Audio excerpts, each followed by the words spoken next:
మీ అందరికీ ప్రభు అయిన యేసుక్రీస్తు నామములో నా హృదయపూర్వకమైన వందనాలు తెలియజేస్తున్నాను. అతి ప్రాముఖ్యమైన దేవుని వాక్యంలోనికి మనం వెళుతున్నాం. జాగ్రత్తగా దేవుని వాక్యాన్ని వినాలని ప్రభు పేట మీకు తెలియపరుస్తున్నాం. ఈ వాక్యము వింటున్న మీరందరూ కూడా చాలా జాగ్రత్తగా దేవుని వాక్యాన్ని వినాలని ప్రభు పేట మిమ్మల్ని కోరుకుంటున్నాం. ఎందుకంటే వాక్యం చాలా విలువైంది, దాన్ని విలువగా చూద్దాం. వాక్యం వినేటప్పుడు మన మనస్సు, మన ఆలోచన, మన తలంపులు సమస్తము దేవుని వైపు ఉంచి దేవుని వాక్యాన్ని వినాలి. ఎందుకంటే వాక్యం మనం బ్రతికిస్తుంది, వాక్యం మనల్ని నిలబెడుతుంది, వాక్యం మనల్ని ముందుకు నడిపిస్తుంది. కాబట్టి వాక్యం మనకు చాలా ప్రాముఖ్యమైంది. ఎందుకంటే దేవుని వాక్యం సెలవిస్తుంది ఏమనంటే, నేనే సత్యమును జీవమును మార్గమునై ఉన్నాను అని. రెండవదిగా వాక్యమే దేవుడు, దేవుడే వాక్యం అని చెప్తుంది కనుక వాక్యం అనేది దేవుడే మనతో మాట్లాడుతున్నాడు అన్న మాటను మనం గ్రహించాలి. అతి ముఖ్యంగా మీకు తెలియపరిచేది ఏంటంటే, దేవుని వాక్యాన్ని వినేటప్పుడు శ్రద్ధగా వినాలని ప్రభు పేట మీకు తెలియపరుస్తూ ఉన్నాను. అయితే ప్రతి విషయంలో దేవుడికి మనం నమ్మకంగా జీవించాలి. అయితే ఈరోజు నేను ఒక చిన్న వాక్యాన్ని మీకు చెప్పాలని ఆశపడుతున్నాను. కంపల్సరిగా మీ అందరూ ఈ వాక్యాన్ని విని మీరు నేర్చుకుంటారని నేను సంతోషిస్తున్నాను. ఈరోజు బైబిల్ వాక్యంలో కొన్ని మాటలు మనం చూడగలం. దాంట్లో సామెతల గ్రంథం 13వ అధ్యాయంలో మనము కొన్ని మాటలు మనం చూడగలం. దయచేసి మీరందరూ కూడా దేవుని వాక్యాన్ని వినేటప్పుడు జాగ్రత్తగా మీరు కూడా వాక్యాన్ని రాసుకోండి, చదువుకోండి, దాని గురించి మీరు తెలుసుకోండి. బైబిల్ వాక్యంలో సామెతల గ్రంథం 13వ అధ్యాయంలో 12వ వచనంలో ఒక మాట రాయబడింది. దాన్ని నేను మీకు చదువుతాను, మీరు జాగ్రత్తగా వినండి. కోరిక సఫలము కాకుండా చేత హృదయం నొచ్చును అని బైబిల్లో ఉంది.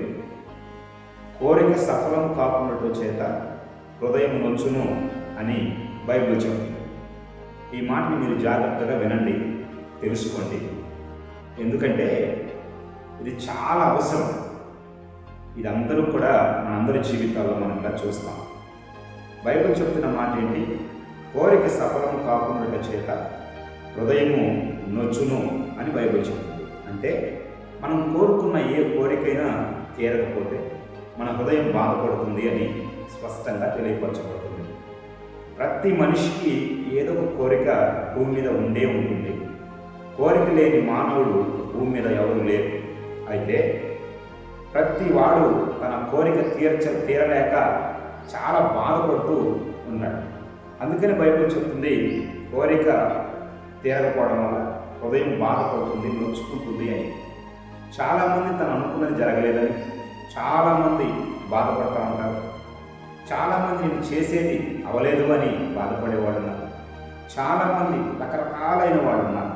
వాళ్ళు ఏదైతే కోరుకుంటారో అది జరగనప్పుడు వాళ్ళు చాలా బాధపడిపోతూ ఉంటారు. ఇంకా ప్రాముఖ్యంగా చెప్పాలంటే, ఎవరో ఒక అమ్మాయి లవ్ చేస్తే ఒప్పుకోలేదని, ఒక అబ్బాయి ఒక అమ్మాయిని ఇష్టపడితే ఒప్పుకోలేదని, మేము అనుకున్నది జరగలేదని రకరకాలైన వాళ్ళు భూమి మీద అనుకున్నది జరగలేదని, ఇంకా మన జీవితంలో ఎప్పటికీ జరగదు అని వాళ్ళు నిర్ణయించుకొని చివరికి తన ప్రాణాలను కూడా తీసుకునే పరిస్థితులకు వెళ్ళిపోయారు.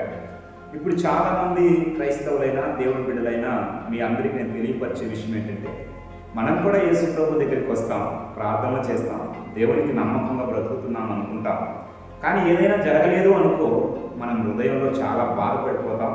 దేవుడు ఇంకా మమ్మల్ని ఎందుకు మౌనంగా ఉన్నాడు, దేవుడు ఎందుకు ఇంకా మమ్మల్ని బాగు చేయడం లేదు, దేవుడు ఎందుకు మమ్మల్ని ఇంకా చూడటం లేదు అని చెప్పి చాలామంది బాధపడేవాళ్ళు ఉన్నారు. మీ అందరికీ ఒక మాట చెప్పాలనుకుంటున్నాను. దేవుడు అంటున్నాడు, అడిగిన ప్రతి వానికి ధారాళంగా ఇస్తాను అని. అయితే మరి దేవుడిని నమ్ముతున్నాం, అడుగుతున్నాం, కానీ దేవుడు మనకి ఇవ్వడం లేదు అని బాధపడుతున్నాం. కానీ దేవుని వాక్యం సెలవిస్తుంది, మన కోరిక తీర్చబడాలంటే మనం దేవునికి నమ్మకమైన వారిగా ఉండాలి. చూడండి, ఈరోజు మీ అందరికీ తెలియపరుస్తున్నాను ఏంటంటే, నీ కోరిక తీర్చే మార్గం, నీ కోరిక తీరాలంటే నువ్వు చేయవలసిన పని బైబిల్లో ఉంది. ఆ మాటని మీరు జాగ్రత్తగా కనుక మీరు అంగీకరించి దాని ప్రకారం కనుక మీరు ముందుకు వెళ్ళినట్లయితే ఖచ్చితంగా మీ కోరికలు, మీ ఆశను దేవుడు సమృద్ధిగా తీర్చి మిమ్మల్ని అత్యధికంగా ఆశీర్వదిస్తాడు. కోరిక తీరలేదని, అనుకున్నది జరగలేదని, కష్టాలు నష్టాలు తీరలేదని బాధపడవద్దు. ఎందుకంటే దేవుడు మాట ఇచ్చి తప్పుకునేవాడు కాదు కనుక ఆయన మీ పట్ల కృప చూపించి ఖచ్చితంగా మిమ్మల్ని ఆయన ప్రేమిస్తూ తీర్చిదిద్దడానికి ఆయన ఇష్టపడుతున్నాడు. అయితే ఆయన చెప్పిన విధంగా కోరిక తీర్చగలిగిన వాడు, మన ఆశను తీర్చగలిగిన వాడు, మన అవసరతలు తీర్చగలిగిన వాడు ఎవరన్నా ఉన్నారు అంటే అది మన ప్రభువైన యేసుక్రీస్తు తప్ప ఇక ఈ భూమి మీద ఎవరూ కూడా లేరు. అయితే బైబిల్ వాక్యంలో మనం స్పష్టంగా తెలియపరుస్తున్న విషయం ఏంటంటే, మీరు బాధపడద్దు, మీ కోరిక తీరలేదని, మీ ఆశ తీరలేదని, మీరు అనుకున్న జరగలేదని, దేవుడు మమ్మల్ని పట్టించుకోవట్లేదని మీరు బాధపడద్దు. దేవుడు నిన్ను, నన్ను, మనందరినీ కూడా ఆయన పట్టించుకుంటున్నాడు, చూస్తున్నాడు. ఆయన ఏమాత్రం మనం విడిచిపెట్టే దేవుడు కాదు. అయితే ఆయన మనకు చెప్పిన మాటలో ఆయన మన కోరికలు తీర్చాలంటే మనం ఏం చేయాలో దేవుని వాక్యంలో మనం చూసుకుందాం. దయచేసి దేవుని వాక్యాన్ని మీరు వినేటప్పుడు మీ మనసును జాగ్రత్తగా దేవుని వైపు ఉంచండి. దేవుని వాక్యంలో మాట రాయబడింది. కీర్తన గ్రంథం 145వ అధ్యాయములో 16వ వచనంలో మనం 145వ కీర్తన 16వ వచనంలో మనం చూస్తే, నీవు గుప్పిలు విప్పి ప్రతి జీవి కోరికను తృప్తిపరచుచున్నావు అని బైబిల్లో ఉంది. ఆశీర్వాదాలు దేవుని చేతిలో ఉన్నాయట. ఆయన గుప్పిలు విప్పగా ప్రతి జీవి కోరిక తృప్తిపరచబడుతుంది అని బైబిల్ చెబుతుంది. కాబట్టి 145వ కీర్తన 16వ వచనంలో నీవు గుప్పిలు విప్పి ప్రతి జీవి కోరికను తృప్తిపరచుచున్నావు అని. దేవుని గుప్పిట్లో ఆశీర్వాదాలు ఉన్నాయని, దేవుడు గుప్పిలు విప్పినప్పుడు ప్రతి వాడు ఆశీర్వించబడతాడు అని బైబిల్ వాక్యం స్పష్టంగా తెలియపరుస్తుంది. మన ఆశీర్వాదాలన్నీ కూడా దేవుని చేతిలో ఉన్నాయి. అది చూడండి, ఆయన గుప్పిలు విప్పి ప్రతి జీవి, భూమి మీద ఉన్న ప్రతి జీవులతో సహా అన్నిటినీ ఆయన గుప్పిలు విప్పి వాటిని కోరికను తృప్తిపరుస్తున్నాడు అని బైబిల్ చెప్తుంది. అంటే ప్రతిదీ దేవుని దయ వల్ల మాత్రమే ఈ భూమి మీద జీవిస్తుంది. ఆయన గుప్పిట్లో ఆశీర్వాదాలు ఉన్నాయి. ఆయన గుప్పిలు విప్పనిది మనకు ఆశీర్వాదాలు రావు, మన కోరికను దేవుడు తీర్చాడు. ఆయన గుప్పిలు విప్పాలి అంటే ఆయనకు నమ్మకమైన బిడ్డలుగా మనం బ్రతకాలి. మన కోరిక తీరాలంటే దేవుని మాట మనం వినాలి. ఆయన మాట మనం విని ఆయనకు లోబడినట్లయితే ఖచ్చితంగా ఆయన గుప్పిలు విప్పి మన కోరికను ఆయన తీరుస్తాను అని బైబిల్ చెప్తుంది. అలాగే మీరు గమనించినట్లయితే 145వ కీర్తనలోనే 19వ వచనంలో ఒక మాట రాయబడింది. 18 చదువుకుందా. తనకు మొరపెట్టు వారందరికీ, తనకు నిజముగా మొరపెట్టు వారందరికీ యెహోవా సమీపంగా ఉన్నాడు అని. తనకు మొరపెట్టు వారందరికీ, నిజముగా మొరపెట్టు వారందరికీ అంటే బైబిల్ చెప్తుంది అందరూ మొరపెడతారు, కానీ నిజముగా మొరపెట్టిన వారికి మాత్రమే ఆయన ఆశీర్వాదం ఉంటుందని బైబిల్ చెప్తుంది. అందుకని ఇక్కడ రాయబడింది, తన నిజముగా మొరపెట్టు వారికంటే. నిజముగా అంటే చాలామంది ఏదో తాత్కాలికంగా చేయాలి కాబట్టి చేస్తూ, ప్రార్థన చేయాలి కాబట్టి టైం ప్రకారం, సిద్ధాంత ప్రకారం ఉదయం, సాయంత్రం, మధ్యాహ్నం అని ప్రార్థన చేస్తున్నారు. కానీ బైబిల్ చెప్తుందంటే నిజముగా మొరపెట్టు వారికి దేవుడు కార్యం చేస్తానని చెప్తున్నాడు. తన యందు భయభక్తులు గల వారి కోరిక ఆయన నెరవేర్చును అని. మనం ఏదైతే చెప్తున్నాం, కోరిక సఫలం కాకుండా చేత హృదయం వచ్చును అని. ఇక్కడేమంటున్నాడంటే తన యందు భయభక్తులు గల వారి కోరిక ఆయన నెరవేరుస్తాను అని. ఖచ్చితంగా తన యందు భయభక్తులు కలిగిన మీకు మీ కోరికను దేవుడు తప్పనిసరిగా తీర్చి మిమ్మల్ని దీవిస్తాడు. కాబట్టి ఈ కోరిక తీరలేదని, మీరు అనుకున్న జరగలేదని మీరేం ఫీల్ అవ్వద్దు. దేవుణ్ణి మాత్రం విడిచిపెట్టద్దు. దేవునికి నమ్మకమైన బిడ్డలుగా మీరు ముందుకు వెళ్ళండి. ఆయన మిమ్మల్ని ఆశీర్వదించి ఆయన మీ పట్ల కృప చూపిస్తాడు. చూడండి, నిజంగా దేవుణ్ణి మొరపెట్టాలి, నిజంగా దేవుణ్ణి ఆరాధించాలి, నిజంగా దేవుని కొరకు మనం బ్రతకాలి.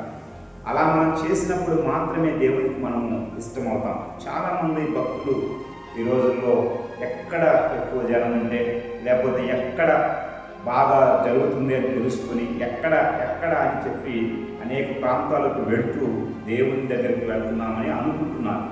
కానీ మీ అందరికీ తెలియని విషయం ఏంటంటే, దేవుని చిత్తం లేనిది నువ్వు ఎక్కడికి పోయినా ఏమీ సాధించలేవు. మొట్టమొదటిగా దేవునికి నీకు మధ్య సంబంధం అవసరం. దేవునితో కలిసి నువ్వు జీవిస్తే ఆయన నీ కోరికను, నీ ఆశను ఆయన తీర్చి నిన్ను బలపరుస్తాడు. కాబట్టి నీ కోరిక తీర్చబడాలంటే ఆయన గుప్పిట్లోనే ఆయన గుప్పిట్లోనే ఆశీర్వాదాలు ఉన్నాయి. ఆయన నిన్ను ఆశీర్వదించడానికి సిద్ధంగా ఉన్నాడు. అయితే దానికి నువ్వు నిజంగా మొరపెట్టు. తన యందు భయభక్తులు గల వారి కోరికను ఆయన తీరుస్తానని మాటించాడు.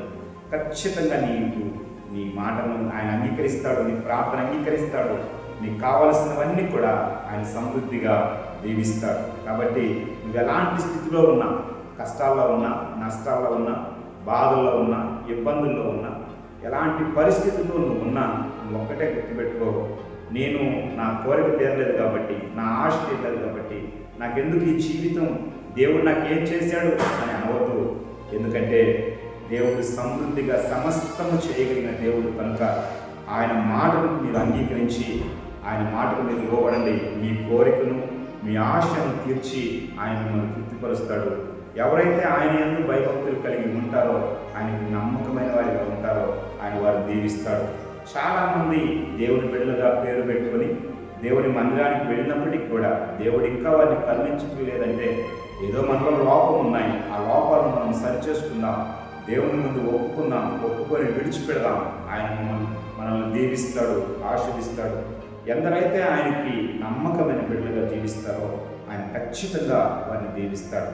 కాబట్టి మీరేమాత్రము భయపడద్దు.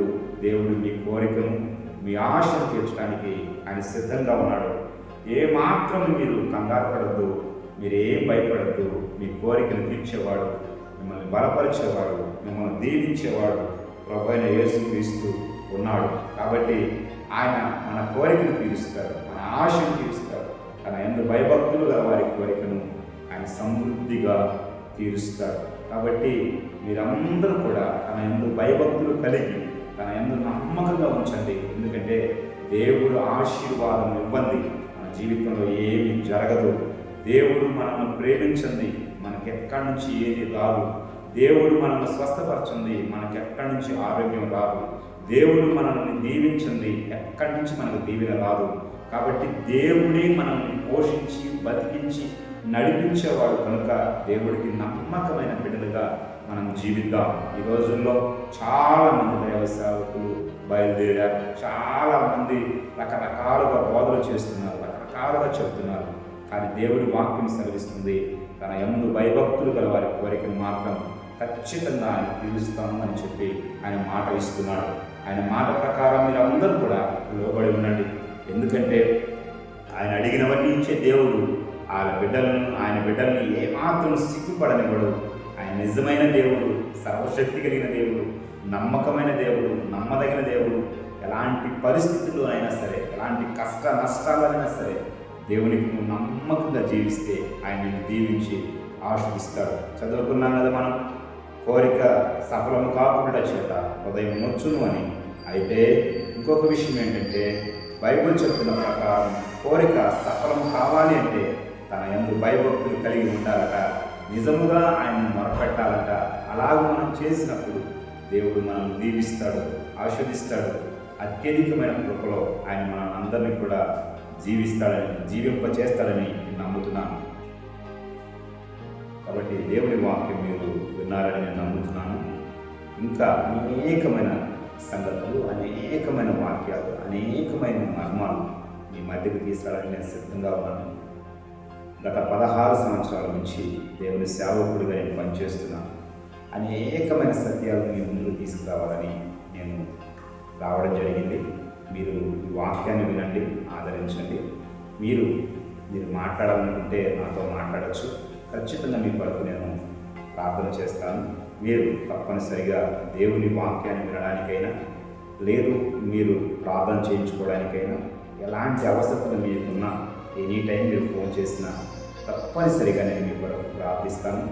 ఖచ్చితంగా ఈ మనవిని మీరు ఆలోచించండి. అలాగనే మీరు గమనించినట్లయితే ప్రతి విషయంలో దేవుడు మన పట్ల చూపే కృపను మీ అందరికీ తెలియపరచడానికి నేను సిద్ధంగా ఉన్నాను. అనేకమైన సంగతులు మీరు వింటారు. ఇంకా అనేకమైన సత్యాలు దేవుడు మనకి తెలియపరుస్తారు. ఖచ్చితంగా మీరు ఈ వాక్యాన్ని విని మీరు దీవించబడాలని, ఆత్మీయంగా ఎదిగి పరలోక వారసులుగా మీరు జీవించాలని కోరుకుంటూ దేవుడు నాకు ఇచ్చిన ఈ మాటను బట్టి మీ అందరూ కూడా నా హృదయపూర్వకమైన వందనాలు చెల్లిస్తున్నాను. ఇంతవరకు యేసు ప్రభువే నీతో నాతో అందరితో మాట్లాడాడు కనుక ఆయన నామానికి మహిమ తెద్దాం. చిన్న ప్రార్థన చేసుకుందాం. పరిశుద్ధుడా, ప్రేమగల తండ్రి, కృపగల యేసయ్య నీకు వందనాలు.